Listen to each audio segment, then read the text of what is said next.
Having now understood the mini-grid regulation, Mr. Tunde seeks out tenders put out by the implementing agency, for developers to apply and develop mini-grids for rural areas.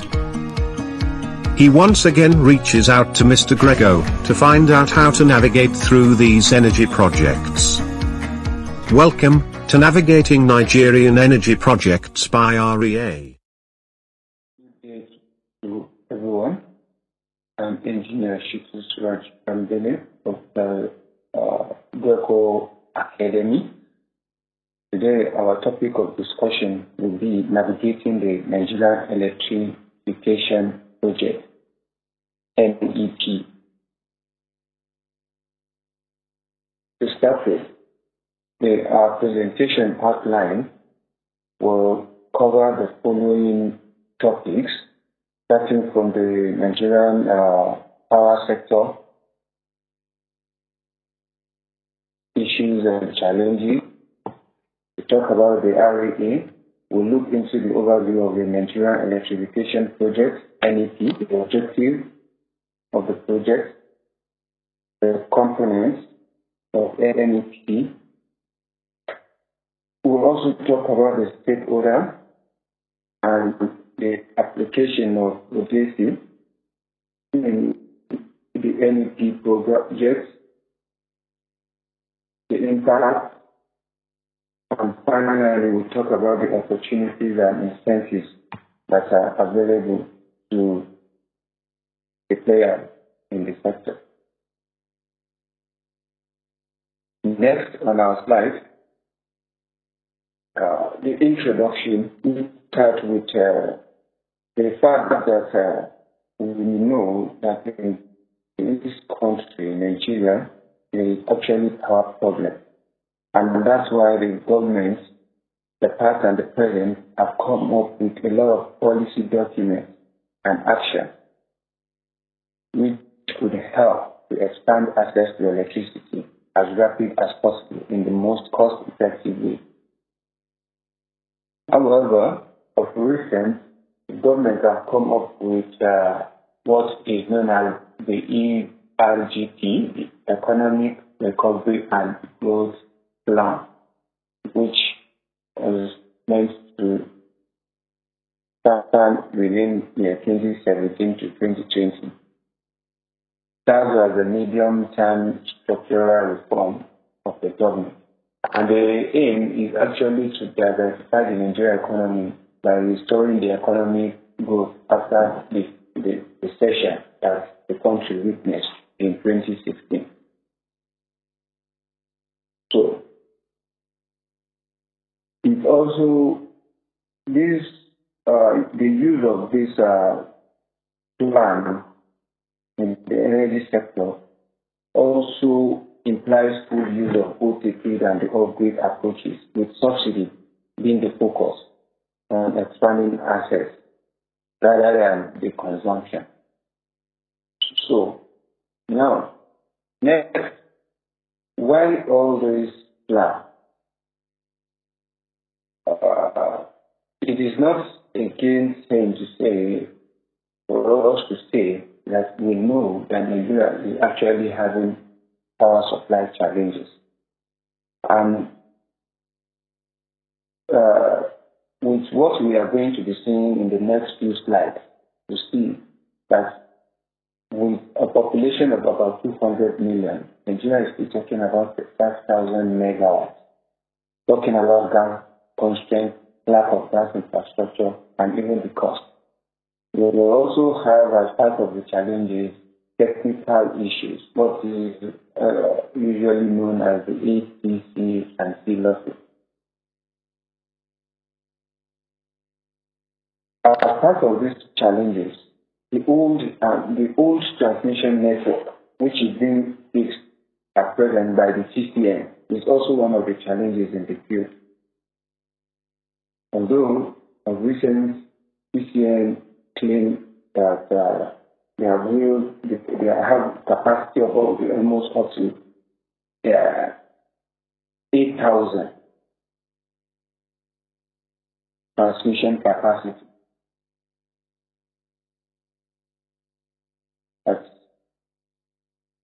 actual capacity that is being explored is actually 5,300 megawatts. Now, another serious challenge in the power supply sector is the capital investment. This power sector is a high capital intensive business. So funding is another issue within the sector. That's why the World Bank has to come into the sector in order to develop the sector on behalf of Nigerian government. We also have the issue of unreflective tariff, whereby government has to pay subsidy to the schools and the GENCOs in order to reduce the cost of energy for the populace. It's taking a huge amount from the government purse. So that's why those in the sector are actually telling governments to try as much as possible to allow a reflective tariff to take place. Fortunately, just a few weeks ago, the energy costs have just increased. Lastly, one of the challenges of the power sector is the grid collapse under the voltage instability. All these are the things that is holding the progress of power supply in the country. Now, the next slide. With this slide now, we can see the power generation of the country as compared to other sub-Saharan African countries.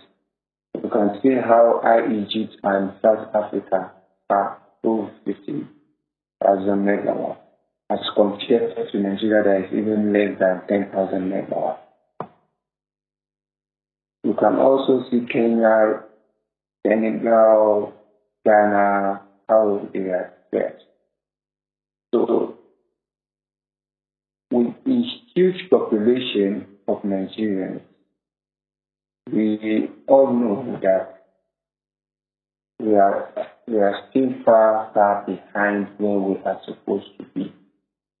So, next slide is trying to bring the population, trying to compare the population against the electricity asset. So you can see how high Nigeria is with 200 million people, estimated population, and less than 50% electricity asset rate as compared to South Africa. They even have electricity access rate higher than the population. The same thing with Egypt, that has almost an equal access, almost 100% electricity access rate as compared to the population. This also applies to Kenya, Rwanda, Senegal, and Ghana. Next slide is now showing us the electricity access rate in terms of the urban and the rural in Nigeria. It is on record that 55% of the urban people actually have access to electricity, while in the rural areas, only 36% have access to electricity. As part of the challenge that we also discussed, you can see from this present slide that there are a lot of grid collapse, and is what this figure is trying to show us is the rate of grid collapse between year 2000 and year 2020, which is fluctuating, going up and down. That's the number of grid collapse in Nigeria. Now, the next slide is telling us about the power sector reform of the government. These are the actions that the government has decided to take in order to achieve the set objective of the ERGP, which could either be through financial intervention, as we have seen from World Bank, Africa Development Bank, and other development partners. Talk about the governance structure and how the system will be achieved, the operational structure, and finally the regulatory policies that are already existing and those that need to be put in place in order for these set objectives to be achieved. So, what a new or old sector player needs is to lay hands on policy documents that actually deal with each of these documents. Like of recent, the simplified guide to the Nigeria Energy Access Policy was published by All On and the Clean Tech Incubation and Acceleration Foundation. It is a document that is really worth looking for, as a lot of summaries were given and presentation of simplified guides were actually given in these documents.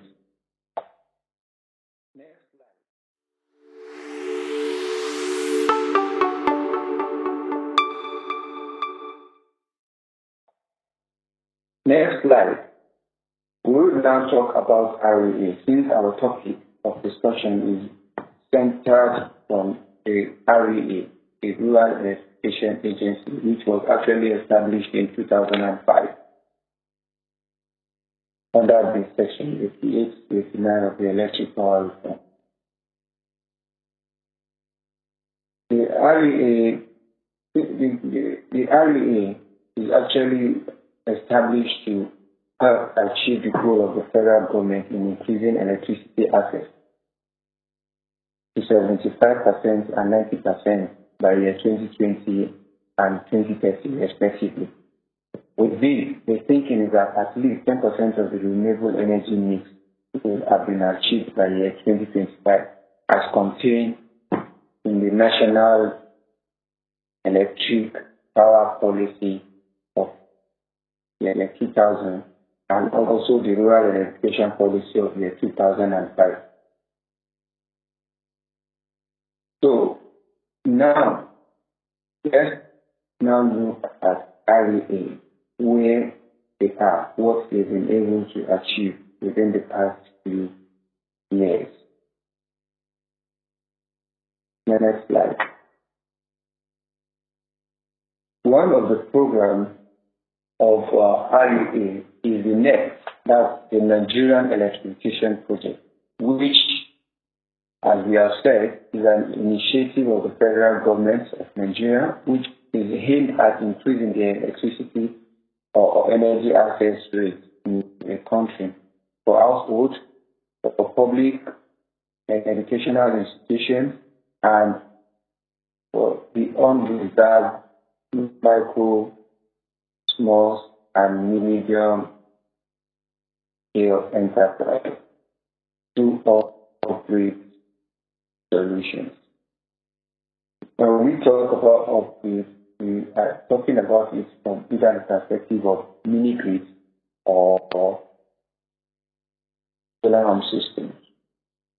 And under this project, we've had a lot of collaborations with international organizations, both within and outside the country. Organizations such as World Bank, AFDB, AGTF, GIZ, USAID under the NPSP program, and other numerous development partners.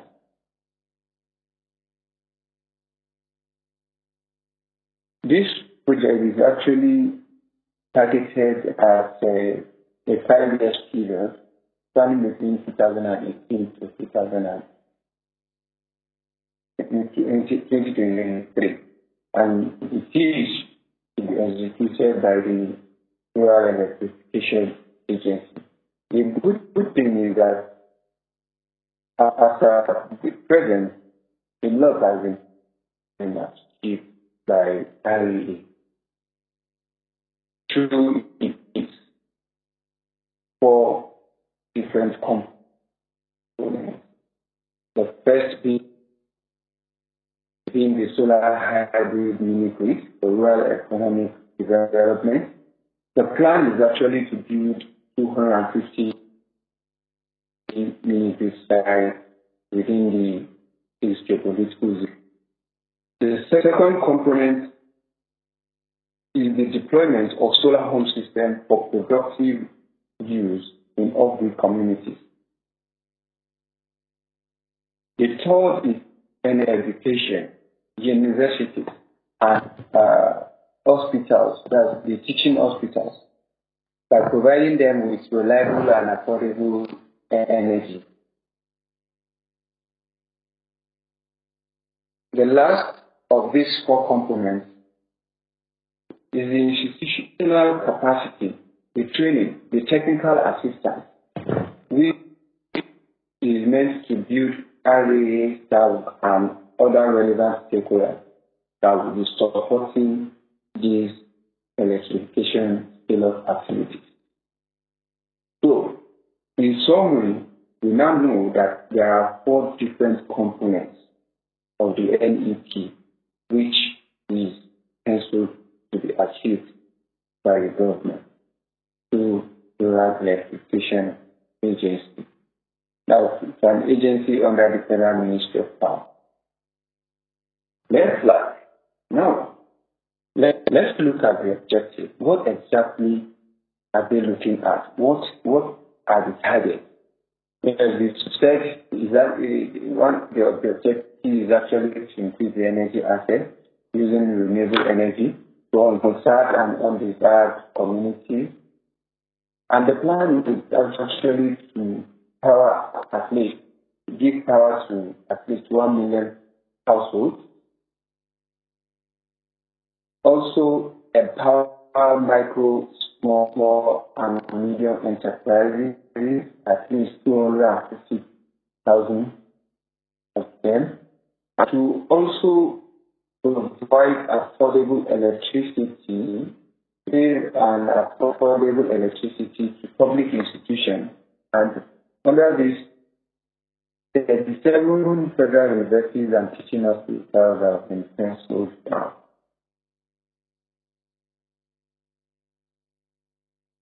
Another objective of the project is to contribute to the Sustainable Development Goals, SDG 7, under the Sustainable Energy for All program.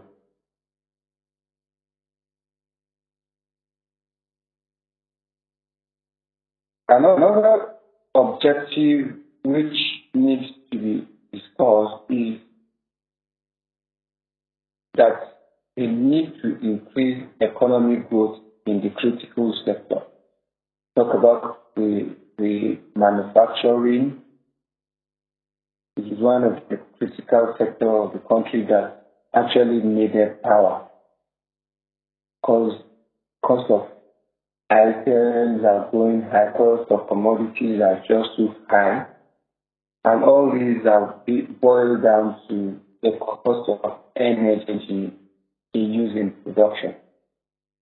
The last of the objective is to see to the support of the federal government climate change application under the Paris Agreement that was signed, which was actually aimed at promoting renewable energy and reducing carbon emission. So, the question is, how are REA, these 4 components, how are they fared the four components as the upgrade equipment we talked about, the solar mini grid, the energizing extension, and then the capacity and technical assistance. How have they fared within these last few years that started? Who are the stakeholders that are actually involved? We need to know. We have listed here the Federal Ministry of Power, the Rural Electrification, the World Bank, JICA, the AFDB, NEC as a regulatory commission, ODAC, the energy platform that is being used under the performance-based grant, and then the NEMSA that in the Nigerian Electricity Management Service. Each of these have their functions and activities that they carried out within the NEP and even beyond, all in the plan or all with the goal of making the government to achieve its objective of rural electrification.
Some of these donor partners have actually come in different ways.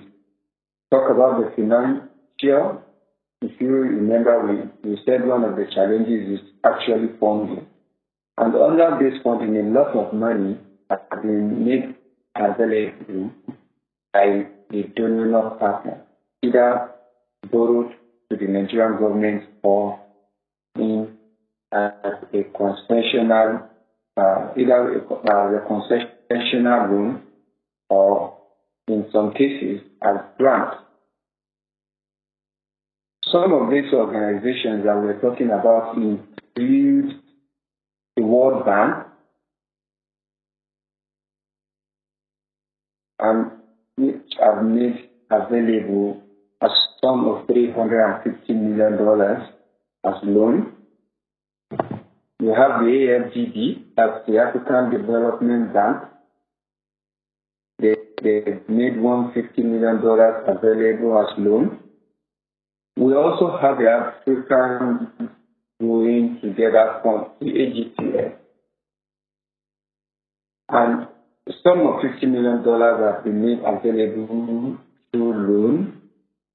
The government itself has committed $5 million as counterpart funding to this money that has been made available.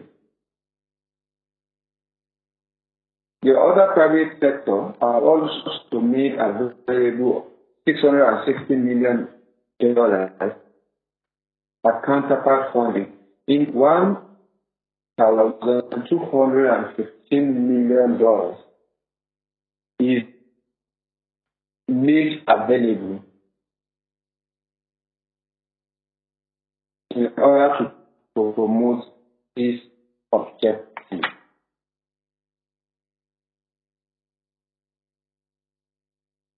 next slide,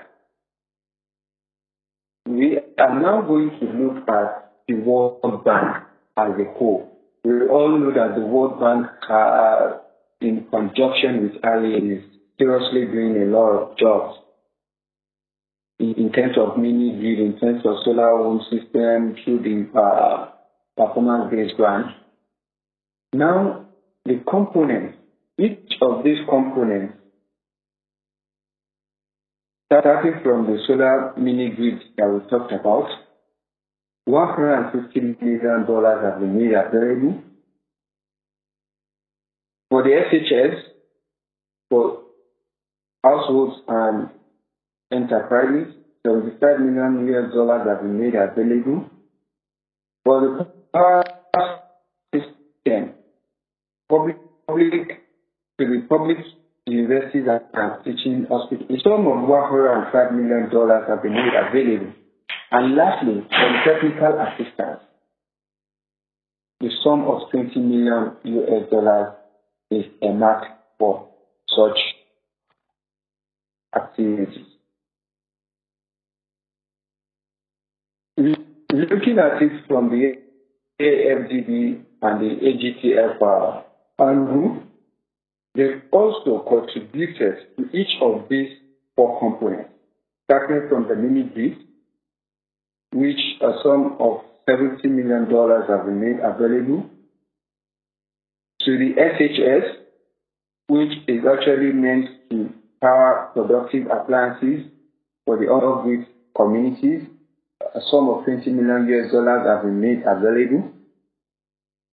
Under the energizing education, component 3, $100 million was made available. And finally, component 4, which falls under the institutional capacity strengthening, $10 million is made available.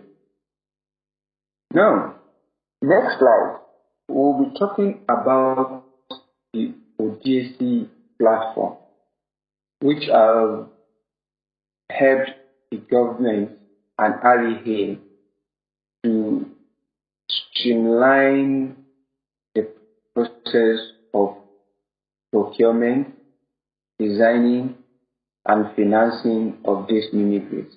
They come into a sort of standardize the process. For those that will be interested in exploring further, you may search for details of ODAC activities online, ODAC Energy Solution. ODAC on its own also have link to project developers, investors, technology suppliers, and the government, and lastly, the donors, the World Bank, the African Development Bank, the ECOWAS, through ECRI, and others.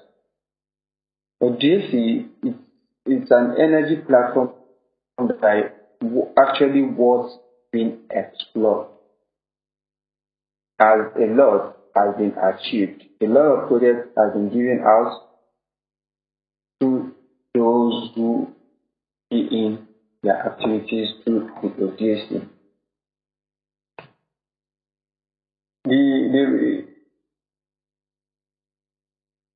Taking the next slide, let's look at the mini grid sector, that's the performance-based grant. What steps are actually required, starting from the qualification stage down to the site-specific application, which according to the policy should take approximately 4 months, after which a grant agreement will be signed by REA and the developer in question. Once this grant agreement has been signed, then the actual mini grid construction can go on, after which verification and disbursement of the grant will take place. It is expected that the mini grid construction should not exceed 12 months. And the termination of the grant agreement also should not exceed 21 months. This is period that the developer needs to have in mind. So for those that would like to explore more further, you can get your login detail credentials through the REA website on this website address that is seen on the particular slide.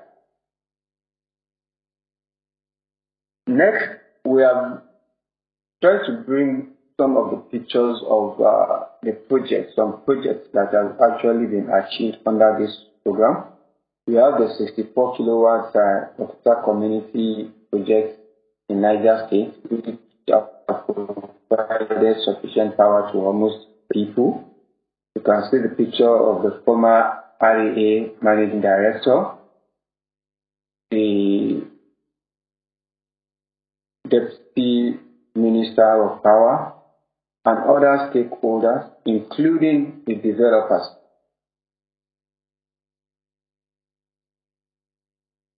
We've also, that falls under the first component. We've also seen the 2.8 megawatt solar hybrid power plant at the Alex Apeme Federal University in Ebonyi State. This falls under the third component. It's a large, huge project. Next, we've also seen the 7.1 megawatt solar hybrid power plant in Bayero University, Kano. It's still under the third component. These are some of the projects that have actually been carried out under this program by the Rural Electrification Agency. Others are still ongoing, and others too numerous to mention are still there. We also have the 3.5 megawatt solar hybrid power plant at the Federal University of Agric in Makurdi. All these are under the component 3. Now, on a final note, let's talk about the opportunities and the incentives, the values that are created or can be created. According to the REA, this is having like a $10 billion annual market opportunity to supply off-grid to undeserved customers with mini-grid and solar home systems, SHS. There is also a $15 million accelerator grant available for upfront for SHS providers, serious SHS providers, those who really meant business. We also have the $70 million competitive bidding for portfolios of mini grids and the $80 million for connecting new customers, which is under the performance-based grant, where a developer can actually claim a $350 per connection under the World Bank project for mini grids. These are opportunities that are available to developers. Exploring it further, for those who may want to understand it further, you can get across to us at Greco Academy, situated at Block 1, Drive 5, Second Gate, Prince and Princess Estate, Power District, here in Abuja. Or you can browse through our website at www.grecopower.com.ng or email us at info@grecopower.com. Finally, you can give us a call at 080-90-20-7682. We look forward to having you and discussing with you as partners. Thank you.